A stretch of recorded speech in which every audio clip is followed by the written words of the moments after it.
إن الحمد لله صلى وسلم على نبينا مصطفى محمد صلى الله عليه وسلم وعلى آله وصحبه أجمعين أما بعد أعوذ بالله من الشيطان الرجيم بسم الله الرحمن الرحيم സൂറ അൻ-നിസാ 11-ാമത്തെ വചനത്തിന്റെ വ്യാഖ്യാനം നോക്കൂ നിങ്ങൾ. അനന്തരാവകാശ സ്വത്തുക്കൾ ഭാഗിക്കേണ്ടത് എങ്ങനെയെന്ന് കൃത്യമായ നിയമനിർദ്ദേശം അല്ലാഹു സുബ്ഹാനഹു വ തആല മുന്നോട്ട് വെക്കുകയാണ്. അല്ലാഹു നിങ്ങളോട് വസിയത്ത് ചെയ്യുന്നു, അതായത് കാര്യമായി ഉപദേശിക്കുന്നു. ഫീ ഔലാദിക്കും, നിങ്ങളുടെ സന്താനങ്ങളുടെ കാര്യത്തിൽ ആണിനുണ്ട്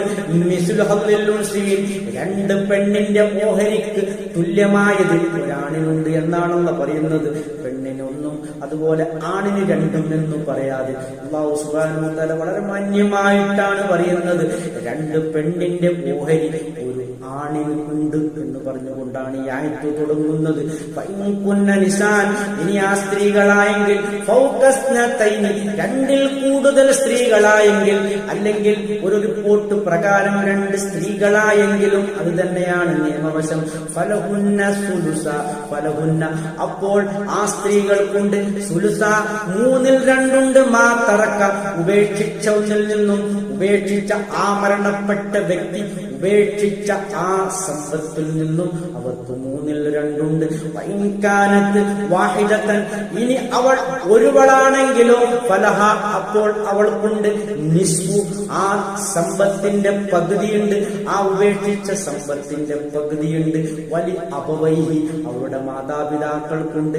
ഇക്കുല്ലി വാഹിദിൻ മിൻഹുമാ, അവരിൽ ഓരോരുത്തർക്കും എന്ന് പറഞ്ഞാൽ മാതാവിനും അതുപോലെ പിതാവിനുമുണ്ട്. സുദുസു, അസുദുസു, അതായത് 1/6 അവർക്കുള്ളത്. മാതാപിതാക്കൾക്ക് 1/6 ലഭിക്കും. മിമ്മാ തറക്ക, ആ ഉപേക്ഷിച്ചതിൽ നിന്നും. ഇൻകാനലഹു വലതും, അവർക്ക് ആ വ്യക്തിക്ക്, മരണപ്പെട്ട വ്യക്തിക്ക് സന്താനങ്ങൾ ഉണ്ടെങ്കിൽ, മരണപ്പെട്ട വ്യക്തിക്ക് സന്താനങ്ങൾ ഉണ്ടെങ്കിലാണ് മാതാപിതാക്കൾക്ക് 1/6 ലഭിക്കുന്നത്. അല്ലെങ്കിൽ വേറെ നിയമമാണത് അടുത്ത ആയത്തിൽ വരുന്നുണ്ട്. ഇൻഷാ അല്ലാഹ്. ആഖിറു ദഅവാനാ അൽഹംദുലില്ലാഹി റബ്ബിൽ ആലമീൻ.